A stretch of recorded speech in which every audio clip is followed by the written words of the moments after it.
Querido amigo, hoje o nosso alvo é concluir os estudos que temos feito no capítulo 4 da carta de Paulo aos Efésios. Nós vamos estudar Efésios 4, 25 a 32. E se você tiver oportunidade, acompanhe o nosso estudo com a sua Bíblia aberta. O texto é Efésios 4, 25 a 32. Quando lemos esse texto, quando analisamos esse conteúdo tão prático, podemos ter como título para essa porção das Escrituras a seguinte frase: o viver diferenciado do cristão. Eu repito, se você puder anotar, o título para esse parágrafo é o viver diferenciado do cristão. Continuamos, na verdade, naquela sequência do texto que se iniciou lá em 4.1. Na verdade, esse texto que se iniciou em 4.1 vai até praticamente o final da carta, no capítulo 6. São recomendações para esse viver digno, para esse viver diferenciado. Paulo está rogando para que tenhamos esse viver diferenciado e, ao mesmo tempo, ele nos encoraja a demonstrar essa diferença em nosso comportamento. Paulo está elaborando um longo trecho que trata da dignidade que o cristão deve evidenciar nas diversas áreas do seu viver pessoal. Então, com certeza surge um questionamento muito objetivo. Como é que vive o novo homem? Como é que deve ser essa vida do cristão? Ele deve dar demonstrações práticas da sua nova vida? Agora, querido amigo, para responder essa questão, temos que considerar a nossa situação, o contexto em que nós vivemos. Em nossos dias, ser crente tem sido muito fácil. Já ouvi dizer que hoje em dia é até status ser chamado de evangélico. Ser ou não ser é a grande questão. Não adianta ter um belo título, não adianta falarmos, olha, eu sou um crente tradicional, amo a palavra, conheço os textos e sei quais os argumentos que sustentam a minha fé. Ou então, não adianta dizer, eu sou um crente pentecostal, eu tenho Espírito Santo, eu falo em línguas e tenho até visões. Infelizmente, essas afirmações não valem nada se o nosso proceder não refletir o caráter de Cristo em nossa vida. Não me refiro a pertencer a esse ou aquele grupo ou aquela denominação.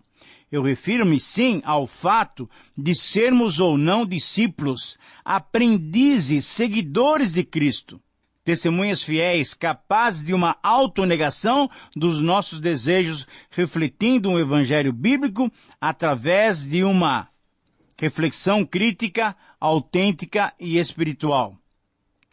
Quando a pessoa começa a colocar a sabedoria na frente da vontade de Deus e as experiências no lugar da palavra de Deus, quando os cristãos vivem um evangelho de conveniências, de pecados ocultos e de extremos pecados por falta de um estudo e reflexão, temos então diante de nós um quadro muito preocupante.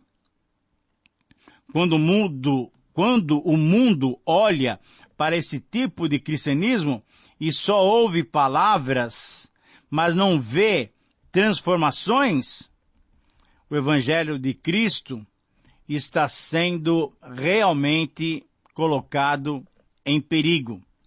O Evangelho de Cristo está sendo desacreditado. O apóstolo Paulo tinha uma santa preocupação com o estilo de vida dos cristãos. Podemos perceber isso em vários dos seus escritos. Por exemplo, em Romanos 12, Gálatas 5, Filipenses 2, Colossenses 3. E principalmente nesse texto de Efésios, nós encontramos essa preocupação com o nosso estilo de vida.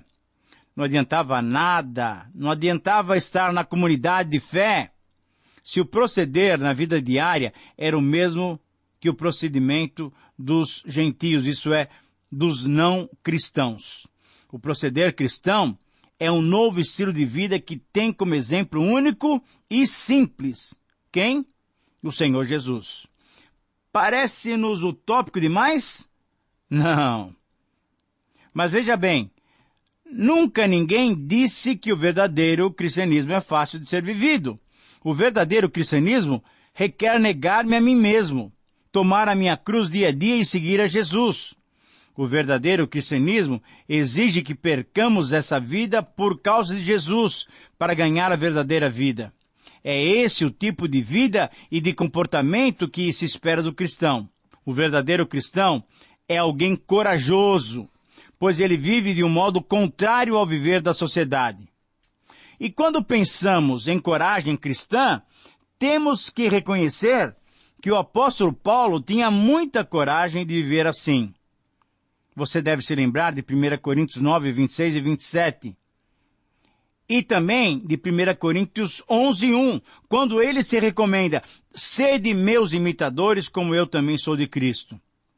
Por outro lado, Paulo também tinha humildade suficiente para reconhecer-se como um pecador, dos quais eu sou o principal, disse ele a Timóteo, capítulo 1, versículo 15, na sua primeira carta. E ele também reconheceu o papel da graça divina na sua vida. 1 Coríntios 15, 10, ele diz: pela graça de Deus sou o que sou. Então, após nos apresentar o comportamento cristão digno no contexto do corpo de Cristo, onde todos e cada cristão é estimulado a desenvolver seus dons e relacionamentos que edifiquem a totalidade dos membros desse corpo, Paulo continua nos mostrando como desenvolver na prática esse novo viver na nossa vida individual, na nossa vida na sociedade. As orientações desse trecho são extremamente práticas e desafiadoras. Por isso, de maneira sintética, podemos dizer que esse texto nos convida a que todo cristão é desafiado a contrastar a antiga maneira de viver com a dignidade da nova vida.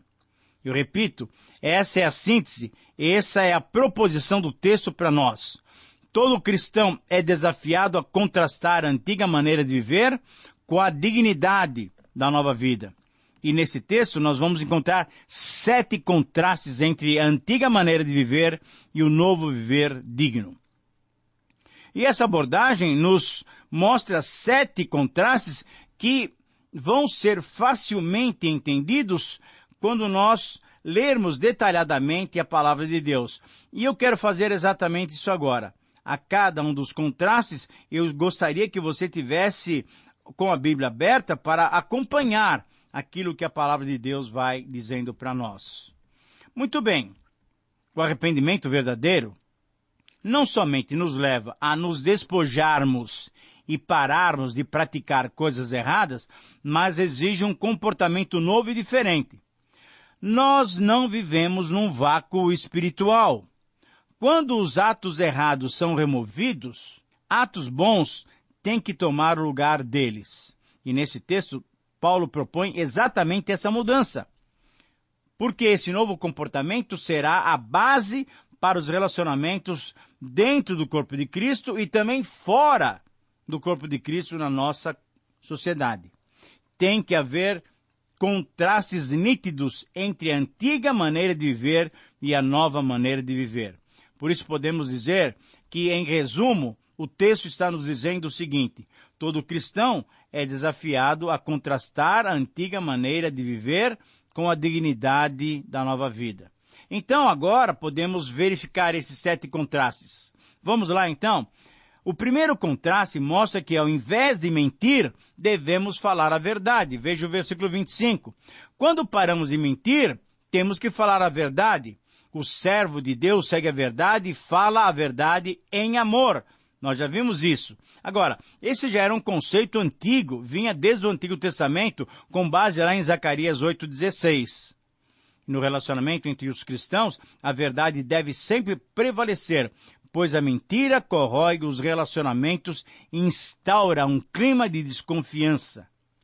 A palavra mentira no grego é pseudos, que quer dizer falsidade. O cristão deve rejeitar todas as formas de falsidade: falsas doutrinas, falsas práticas religiosas, falsidade nos negócios e falsidade na vida particular. Falsidade é mentira. E o nosso dever é falar a verdade, é cumprir a nossa palavra. O segundo contraste mostra que ao invés de irar-nos, não devemos pecar dando lugar ao diabo. Veja os versículos 26 e 27. Quando sentimos ira, temos que procurar a reconciliação e não a vingança. Essa é a recomendação que vem desde o Antigo Testamento, conforme o Salmo 4:4. Os cristãos agora são encorajados a evitar os pecados da ira. A ira descontrolada leva ao pecado. Devemos procurar solucionar os problemas e arrancar a ira pelas raízes no mesmo dia, não deixando brecha para Satanás. A ira, querido amigo, pode até ser um mecanismo de defesa em situações extremas. Pode ser até uma indignação pela injustiça. Porém, se for um sentimento de retaliação, com certeza, ela pode se transformar em pecado.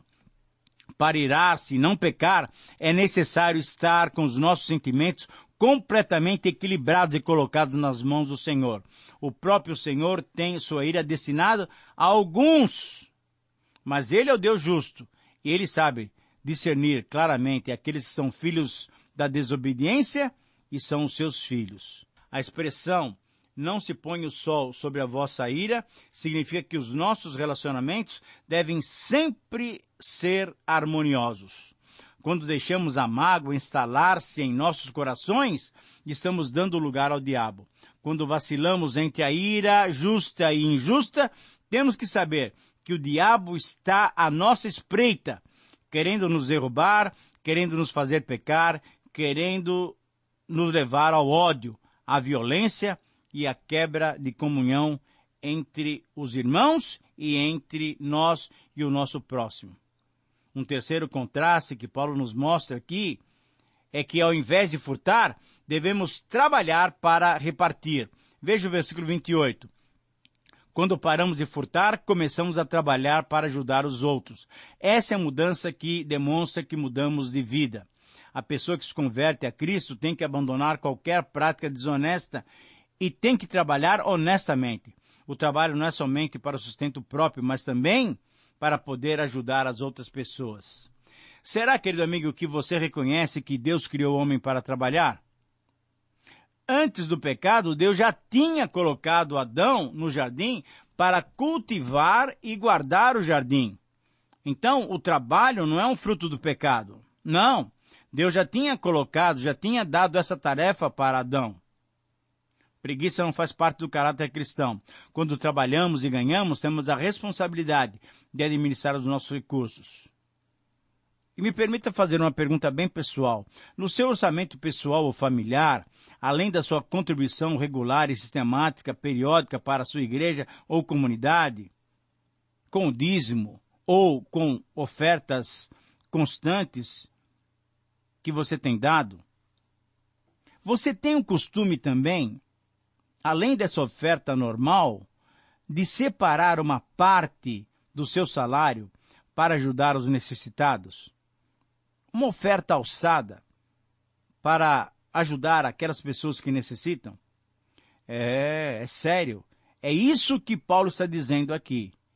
Ao invés de roubar, de furtar, trabalhar e ter com que ajudar o necessitado. Minha recomendação é que você, depois de orar e pedir a orientação de Deus, tome essa atitude de também, no seu orçamento, separar uma pequena porcentagem para ajudar os necessitados.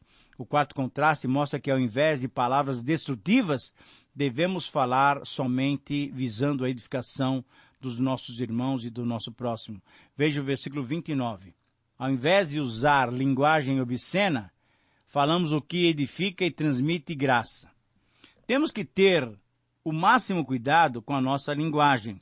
O cristão não pode ser influenciado pelo mundo, pelos meios de comunicação, principalmente pela televisão. O cristão não pode adotar o mesmo linguajar desses que não temem a Deus. Não é possível confundir liberdade de expressão com autorização para falar bobagens, indecências e palavras que desrespeitem o nosso próximo. Você deve conhecer crentes que se divertem e sorriem ao cantar e ao ouvir piadas imorais e impróprias. Alegam que, fazendo assim, conquistam a amizade dos que ainda não são cristãos. Mas me permita perguntar, será que essa é a maneira certa de nos portarmos?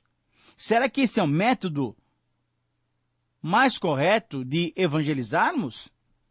A recomendação clara e simples é controlarmos a nossa língua falando boas palavras que edificam. O quinto contraste mostra que, ao invés de entristecer o Espírito Santo, devemos andar nele. Veja o versículo 30. Devemos deixar as coisas más que entristecem o Espírito Santo. Mas, afinal de contas, por que Paulo coloca essa recomendação em meio a uma lista de pecados a serem abandonados e substituídos por virtudes cristãs? Ora, porque a nossa resposta às tentações pode nos fazer pecar. E quando pecamos, entristecemos o Espírito Santo. Querido amigo, entristecemos o Espírito porque tomamos as nossas decisões e quando isso acontece, estamos impedindo-o de dirigir-nos, de nos encher. Não devemos usar a linguagem para entristecer o Espírito Santo, mas não devemos cometer nenhum outro pecado, pois todos eles entristecem o Espírito Santo.